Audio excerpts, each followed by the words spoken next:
Hello बच्चों, आप सब लोगों को नमस्कार।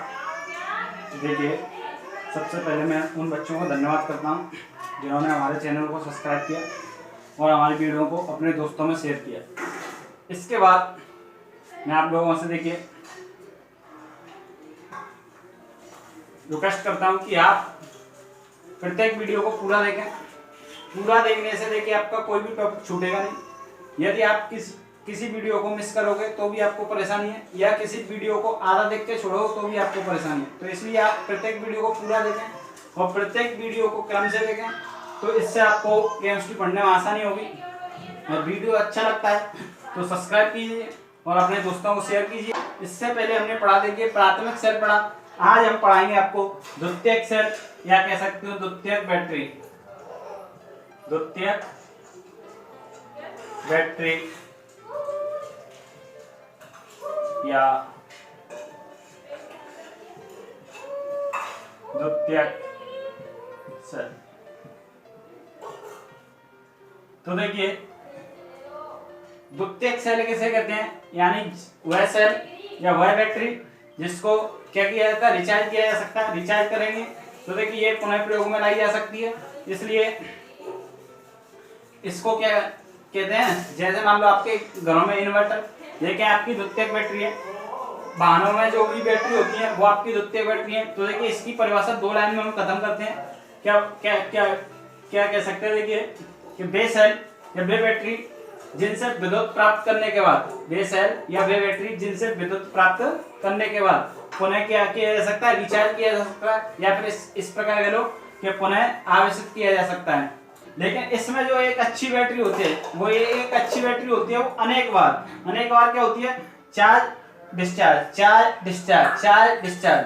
तो इसमें एक अच्छी बैटरी अनेक बार चार्ज और डिस्चार्ज के क्रम से गुजरती रहती है, क्योंकि वो लंबे समय तक चलती है। तो इसलिए वो चार्ज और डिस्चार्ज के क्या है, क्रम से गुजरती रहती है। इसमें देखिए, इसमें आप बात करें तो इसमें सामान्यतः आपकी क्या आती है, इन्वर्टर की बैटरी, वाहनों की बैटरी इसके अंतर्गत आती हैं। तो यहाँ से ये आपकी क्लियर हुआ। तो इसके बाद देखिए हम पढ़ेंगे, क्या पढ़ेंगे, इसके बाद पढ़ेंगे हम, इसके दो पार्ट होते हैं। देखिए नंबर 1 लेड एसिड बैटरी, या कह लो सीसा संचायक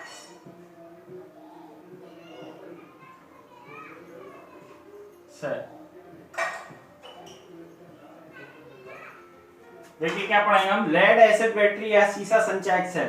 देखिए इसके नाम से ही पता चल रहा है। देखिए इसको लेड एसिड बैटरी या सीसा संचायक सेल क्यों कहते हैं? क्योंकि ये लेड और एसिड से बनी होती है, इसलिए इसको लेड एसिड बैटरी या सीसा संचायक सेल कहते हैं। सीसा मतलब लेड, ये संचित करती है, इसलिए इसको सीसा संचायक सेल या लेड एसिड बैटरी कहते हैं। तो देखिए पहले इसका हम डायग्राम जानेंगे क्या होता है। तो देखिए आपने देखा होगा जो घरों में इन्वर्टर की बैटरी होती है उसमें क्या होता है, आपका इस प्रकार से एक कवर होता है जो कि हार्ड प्लास्टिक या रबड़ का होता है। इस प्रकार से एक कवर होता है जो कि आपका क्या होता है, कठोर प्लास्टिक या कठोर रबड़ का होता है। अब इसमें देखिए क्या होता है, आपके 6 सेल लगे हुए होते हैं। 1 2 3 4 5 6।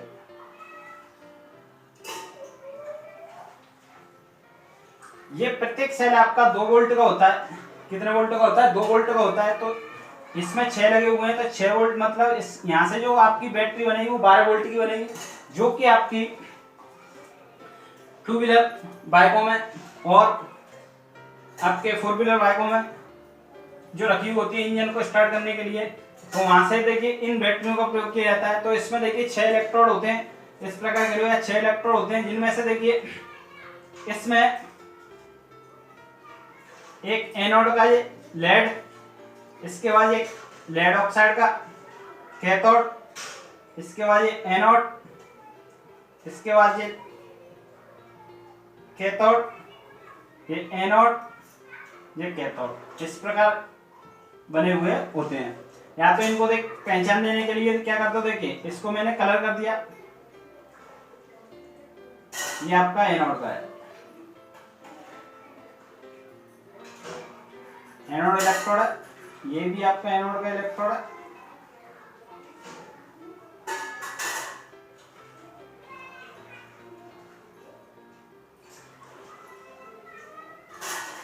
और ये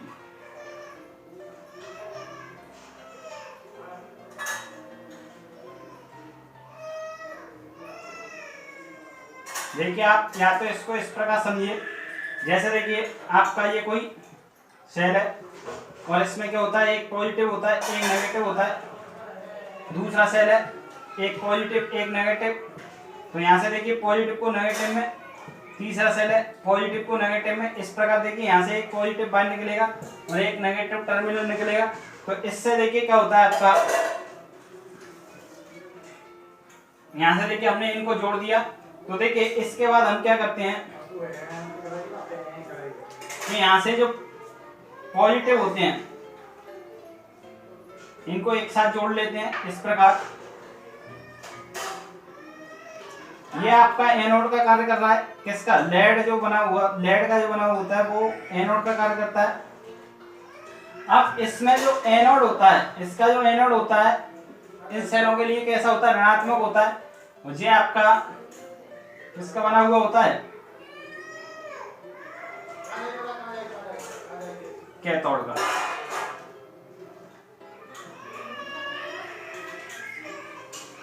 ये कैथोड की बनी हुई होती है,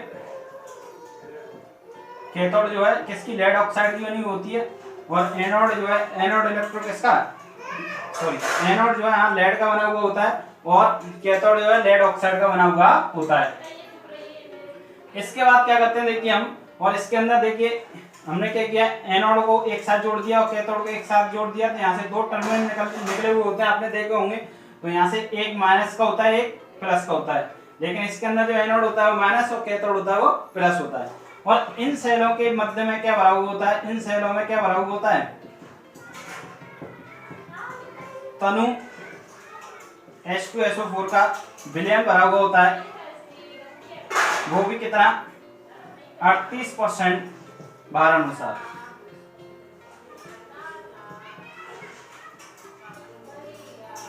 इसका मतलब समझ रहे हो, मैंने क्या बोला कि इनके मध्य में क्या है, H2SO4 विलयन का 38% भार अनुसार क्या भरा हुआ होता है, सल्फ्यूरिक अम्ल भरा हुआ होता है। या फिर इस प्रकार के लोग कि इसमें विद्युत अपघट्य का विलयन भरा हुआ होता है, कितना, 38%। 38% का मतलब समझ रहे हो कि इसमें जो विलयन है, जैसे मान लो 100 है, तो 100 में से 38 क्या होगा, सल्फ्यूरिक अम्ल होगा, बाकी आपका जल होगा। ठीक, तो यहाँ से देखिए आपका क्या हो गया कि हमने क्या, इसका देखिए चित्र हमने तैयार कर लिया। क्या इसमें एक बॉडी होती है जो कि हार्ड प्लास्टिक या कठोर रबड़ की होती है और इसके अंदर 6 इलेक्ट्रोड लगे होते हैं। प्रत्येक इलेक्ट्रोड क्या 2 वोल्ट का होता है, तो इससे यहाँ से 12 वोल्ट प्राप्त करते हैं। तो देखिए यहाँ से क्या होता है, हमने क्या किया, जो इसमें पहला जो है किसका, एनोड का, दूसरा cathode, anode cathode anode cathode, तो एनोड एनोड को एक साथ जोड़ दिया, कैथोड को एक साथ जोड़ दिया। तो यहाँ से इस प्रकार इसका चित्र प्राप्त होता है। अब देखिए इसको जब हम यूज करते हैं, इसको हम जब यूज करते हैं, तो देखिए यूज करने पर इसमें क्या होता है, जब हम इसको प्रयोग करते हैं, क्या करते हैं, प्रयोग करते हैं, तो प्रयोग करने पर क्या होता है, प्रयोग करने पर इसमें जो विद्युत अपघट्य का विलयन होता है, विद्युत H2SO4 का क्या हो जाता है, H2SO4 क्या हो जाता है, H2SO4 का अपघटन हो जाता है, विद्युत क्या हो जाता है, H2SO4 का अपघटन।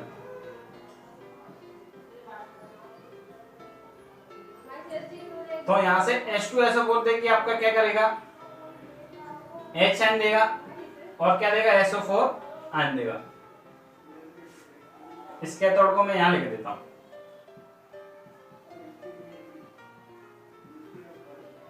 इतनी बात समझ में आई।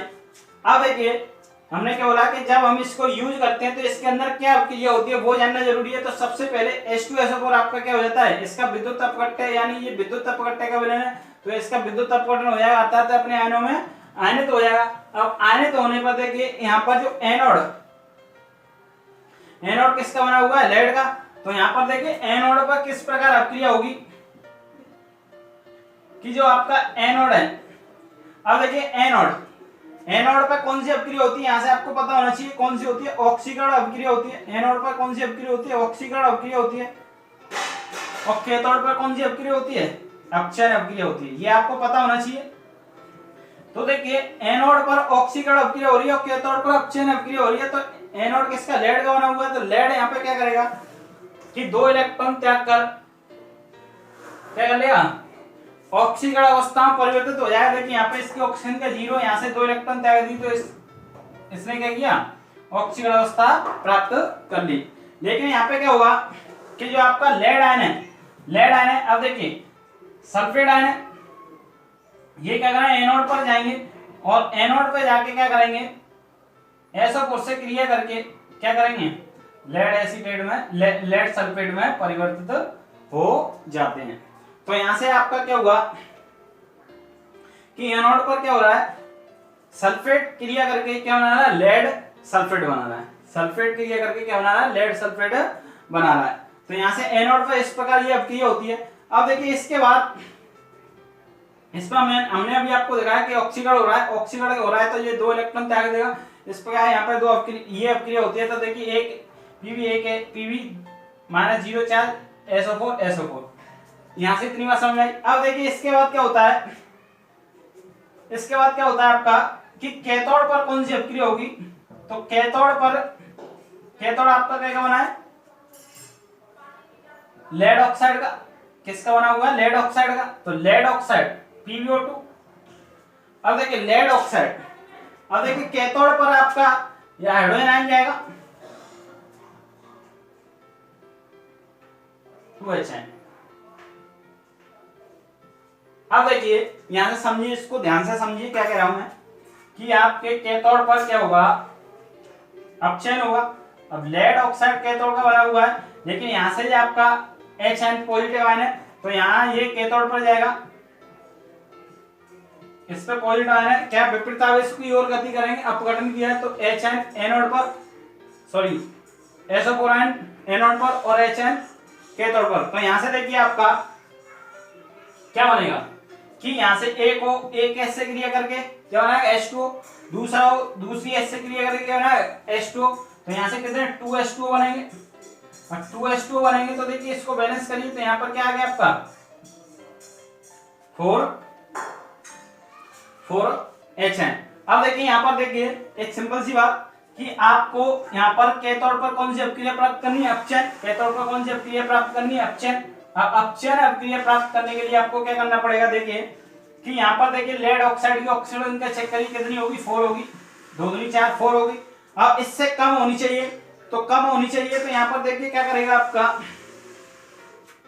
जो सल्फेट आयन है, जो सल्फेट आयन है इससे संयोग कर लेंगे तो यहां से क्या बनाएंगे आपके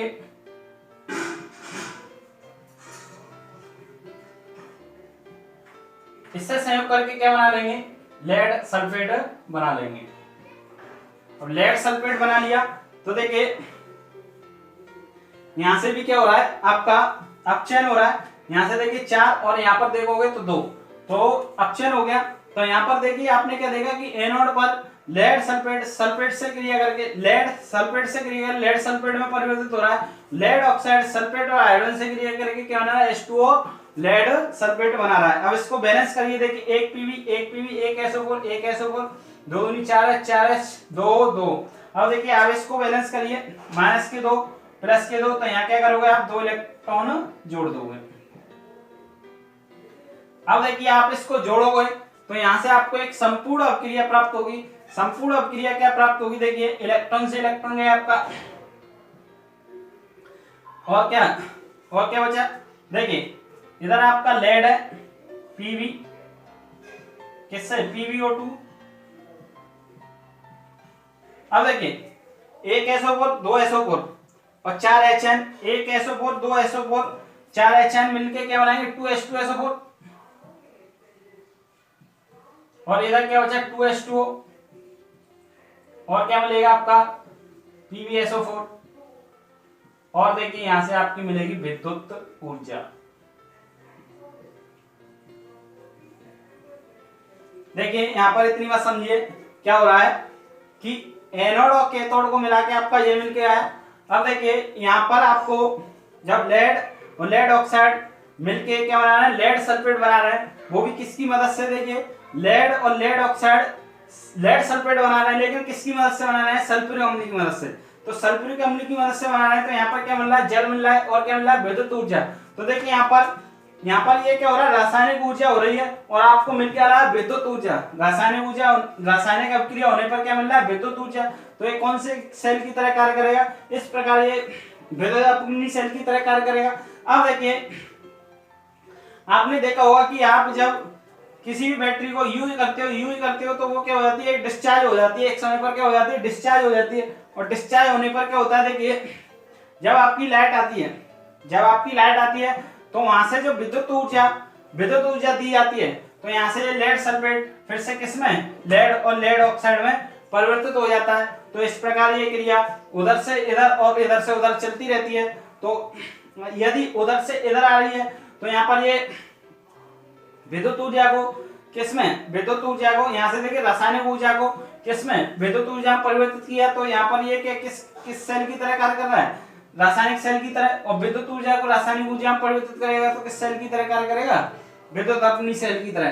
ठीक, अभी मैंने गलती से बोल दिया, क्या बोला कि यहाँ से ये विद्युत अपनी सेल की तरह कार्य कर रहा है, ये गलत बोल दिया मैंने क्या बोला कि यहाँ से अगर लेड ऑक्साइड किसमें लेड सल्फेट में परिवर्तित हो रहे हैं किसकी वजह से H2SO4 की वजह से, तो हमें क्या मिल रहा है H2O और विद्युत ऊर्जा मिल रही है। तो विद्युत ऊर्जा किस सेल में होती है, क्या वह सेल जो रासायनिक ऊर्जा को विद्युत ऊर्जा में परिवर्तित करते हैं, तो वह कौन सा विद्युत रासायनिक सेल होता है, विद्युत रासायनिक सेल। और इधर से क्या हो रहा है देखिए जब आपको इस बैटरी को यूज करोगे तो आपका क्या होगा बैटरी क्या हो जाएगी डिस्चार्ज हो जाएगी, और डिस्चार्ज होने पर आपको क्या करना पड़ेगा उसमें विद्युत ऊर्जा देनी पड़ेगी, जिससे क्या होगा जो लेड सल्फेट है फिर पुनः इसमें और इसमें परिवर्तित हो जाएगा। तो यहाँ से देखिए दोनों ही अभिक्रिया हो रही है, तो इसलिए इसको अनुत्क्रमणीय सेल भी कहते हैं, क्या बोलते हैं सॉरी उत्क्रमणीय सेल भी कहते हैं। जिसमें दोनों ओर अभिक्रिया होती है उसे उत्क्रमणीय सेल भी कहते हैं, और जिसमें एक ही ओर अभिक्रिया होती है उसे अनुत्क्रमणीय सेल कहते हैं। तो यहाँ से इतनी बात समझ में आई। इसके बाद देखिए हम पढ़ते हैं,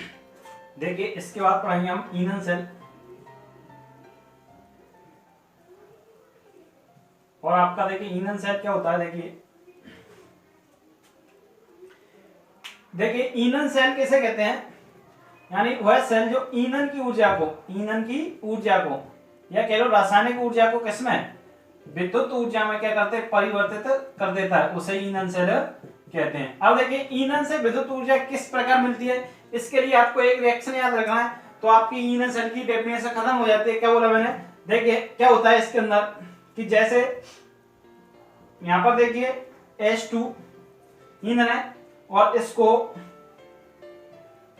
O2 के साथ जलाया जाता है, O2 से जलाया जाता है, तो यहां से देखिए क्या बनता है H2 और क्या मिलती है ऊर्जा मिलती है।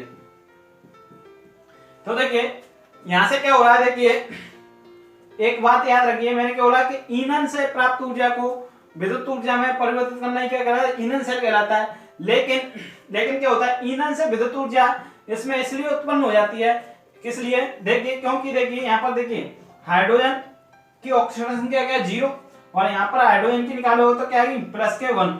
तो यहाँ से देखिए ये कौन सी अभिक्रिया प्राप्त हो रही है ऑक्सीकरण अभिक्रिया, और ऑक्सीकरण अभिक्रिया प्राप्त हो रही है इसमें। अब देखिए यहाँ O की तुलना O से करिए तो O की क्या 0 यहाँ पे क्या माइनस के 2 चार्ज, तो 0 से -2 चार्ज हो रहा है, तो क्या हो रहा है सॉरी 0 से -2 चार्ज हो रहा है, और 0 से -2 चार्ज हो रहा है तो घट रहा है, घटने को क्या कहते हैं अपचयन अभिक्रिया। अब इसमें एक साथ दोनों अभिक्रिया हो रही है तो ये क्या हो गया रेडॉक्स अभिक्रिया। तो देखिए यहाँ से एक बात पता चली आपको, क्या बोली मैंने रेडॉक्स अभिक्रिया प्राप्त हो रही है इसमें। तो देखिए क्या बोला मैंने कि ईंधन सेल किसे कहते हैं, क्या वह सेल जो ईंधन की ऊर्जा को विद्युत ऊर्जा में परिवर्तित कर देता है, या कह लो वह सेल जो रासायनिक ऊर्जा को विद्युत ऊर्जा में परिवर्तित कर देता है, उसे क्या कहते हैं, ईंधन सेल कहते हैं। लेकिन ईंधन सेल में विद्युत ऊर्जा इसलिए उत्पन्न हो जाती है, ईंधन सेल में विद्युत ऊर्जा इसलिए उत्पन्न हो जाती है क्योंकि यहाँ ईंधन जो है, ईंधन के दहन करने में कौन सी अभिक्रिया प्राप्त हो रही है, ईंधन के दहन करने में रेडॉक्स अभिक्रिया प्राप्त हो जाती है। ईंधन के दहन करने में क्या है, ईंधन ये हमने इसको O2 के साथ जलाया तो क्या है, रेडॉक्स अभिक्रिया प्राप्त हो जाती है, जिसके वजह से ईंधन किसमें, विद्युत ऊर्जा में परिवर्तित हो जाता है। अब देखिए यहाँ से इसका देखिए डायग्राम समझिए और देखिए इसकी रिएक्शन क्या होती है इसके अंदर। देखिए क्या होता है कि इसमें जो आपका एक पात्र होता है,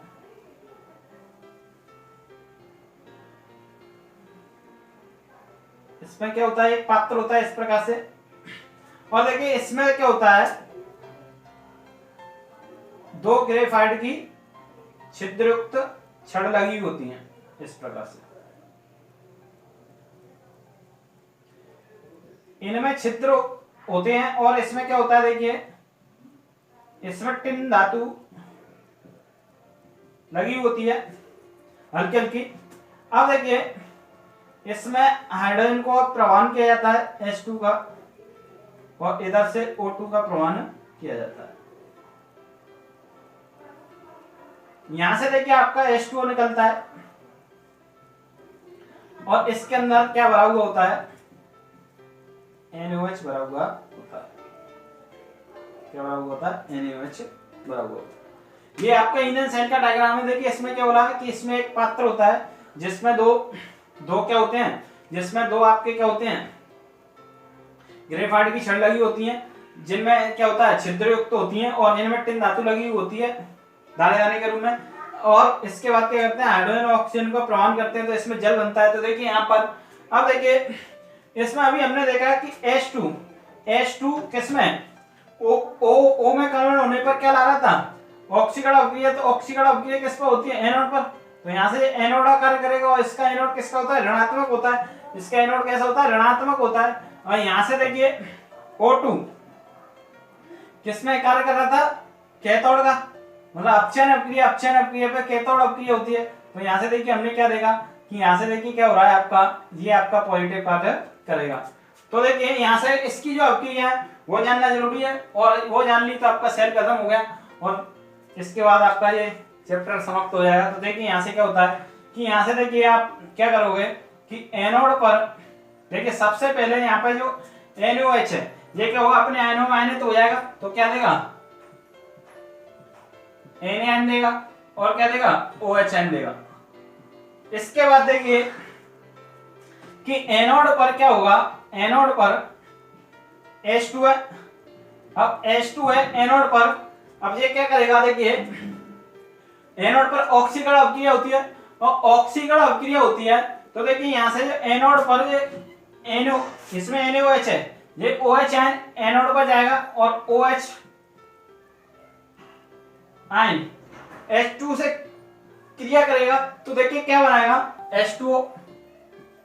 अब देखिए यहाँ पर 2H, यहाँ 3H, इसको संतुलित करोगे 2 दूनी 4H, 2 एकम 2H। तो इस प्रकार देखिए क्या हुआ कि एनोड पर ऑक्सीकरण अभिक्रिया हो रही है, अर्थात ऑक्सीजन का योग हो रहा है। तो यहाँ से आपका H2 इस OH से संयोग करके क्या बना ले, H2O, और इसको बैलेंस कर लेंगे 2 एकम 2, तो 2 इलेक्ट्रॉन इधर जोड़ देंगे। इसी प्रकार इस पर देखें कैथोड पर कौन सी अभिक्रिया होगी। अब देखिए कैथोड पर कौन जा रहा है, ऑक्सीकरण। कैथोड पर कौन सी अभिक्रिया होनी चाहिए, अपचयन। तो O2 है आपका, O2 क्या है, O2 आपका जो है कैथोड पर जाएगा। अब कैथोड पर अपचयन अभिक्रिया होती है। अपचयन का मतलब क्या होता है, हाइड्रोजन का योग, हाइड्रोजन का संयोग। तो यहां से देखिए आपका ये O हाइड्रोजन संयोग करके क्या बनाएगा, OHN बनाएगा। क्या बनाएगा, OHN बनाएगा। OHN बनाएगा तो देखिए इसके लिए क्या करना पड़ेगा आपको कि ये H आयन यहाँ पर जो आए वो कहां से आए, तो यहां से ये H2O से संयोग कर लेगा। किससे संयोग कर लेगा, H2O से संयोग कर लेगा, तो OHN बना लेगा। अब देखिए यहाँ पर देखिए इसको बैलेंस करेंगे तो 2 और 1 तीनों, इसको सम करिए। तो सम करने के लिए क्या करोगे आप, 4 का इसमें 2 का इंटू करोगे तो 2 दूनी 4, 2 और 2 4 हो, 4 एकम 4 हो, 4H, 2 दूनी 4H। तो यहां से देखिए आपको क्या मिला कि इधर आपके कितने 4 एकम 4 इलेक्ट्रॉन। यदि आप इसको देखिए थोड़ा सिंपल करने के लिए क्या करो, हाफ O2 ले लो। तो यहां से देखिए आपका क्या निकल के आएगा, एक H एक H2 से क्रिया करके हाफ O2 मतलब O, तो क्या बनाएगा 2OH है। इतनी बात समझ में आई? क्या बोला मैंने कि यहां से जो कैथोड पर जो O2 है इसको हाफ O2 मान लिया। तो यहां से देखिए ये अपचयन अभिक्रिया, अपचयन में मतलब हाइड्रोजन का योग करेगा, हाइड्रोजन का योग करेगा हाफ O2 मतलब O, हाइड्रोजन का योग करेगा तो क्या बनाएगा OH। तो यहां से OH बनाया। अब बात आती है कि OH, ऑक्सीजन ने OH किससे बनाई, तो H2O से संयोग करके OH बनाया। अब यहां से देखिए इसको बैलेंस करेंगे तो एक और एक दो, दो एकम दो, 2H। अब देखिए यहाँ पर क्या है, माइनस के 2 आवेश, तो इधर क्या आएगा 2 इलेक्ट्रॉन। अब इनको हल कर लीजिए। तो यहाँ से देखिए इलेक्ट्रॉन से इलेक्ट्रॉन गया आपका, एक H2O से एक H2O गया, तो क्या बचा आपका, या तो देखिए इसको ऐसे ही रहने दो, O2 करोगे तो यहाँ से 4 आ जाएगा, इसमें 2 का गुणा करना पड़ेगा। यदि आपने यहाँ पर O2 लिया तो यहाँ पर इसमें 2 का गुणा करना पड़ेगा, और नहीं लोगे तो यहाँ से क्या बना, देखिए आपका H2 प्लस हाफ O2, एक H2 देखिए 2HN से 2HN गया। तो इसमें देखिए क्या हो रहा है आपका H2 इससे संयोग करेगा तो ऑक्सीकरण अभिक्रिया, और ये इससे तो अपचयन अभिक्रिया, तो रेडॉक्स अभिक्रिया प्राप्त हो रही है। यही हमने बताया था अभी कि वह सेल जिसमें क्या होती है, रेडॉक्स अभिक्रिया संपन्न होने से क्या होती है, रासायनिक ऊर्जा विद्युत ऊर्जा में परिवर्तित हो जाती है। ईंधन सेल की ऊर्जा विद्युत ऊर्जा में परिवर्तित हो, उसे ईंधन सेल कहते हैं। बस इतना याद रखना है। इसके बाद आपका देखिए ये चैप्टर समाप्त होता है, और इसमें हमने आपको प्रत्येक टॉपिक पढ़ा दिया। अब देखिए आपको क्या करना है, आपको प्रत्येक टॉपिक से जो भी एनसीईआरटी का क्वेश्चन लगाइए, या किसी अन्य प्रकार की तैयारी कर रहे हैं उसके क्वेश्चन लगाइए। तो इससे देखिए आपको एक फायदा जब मिल सकता है, जब आप प्रत्येक वीडियो को प्रतिदिन देखोगे, प्रत्येक दिन देखने के बाद पूरी देखोगे। ठीक, यहां से देखिए आपको हमने आपके जितने भी टॉपिक हैं वो सब पढ़ा दिए हैं। इसके बाद देखिए आपको थोड़ी सी मेहनत करनी है, जितनी मेहनत हम करते हैं उसके आधार पर आपको देखिए क्या करना है। यदि आपको वीडियो अच्छी लगती है तो उनको सब्सक्राइब कीजिए, और क्या करना है, दूसरे बच्चों को क्या करना है, उनके लिए प्रेरित करना है कि आप इन वीडियो को देखिए, यानी उनको शेयर करना है। तो इससे आपका फायदा होगा। क्या होगा कि यदि आप ज्यादा से ज्यादा चैनल को सब्सक्राइब करोगे तो हमारा मनोबल बढ़ेगा, तो हम और ज्यादा से ज्यादा वीडियो बनाएंगे। ठीक।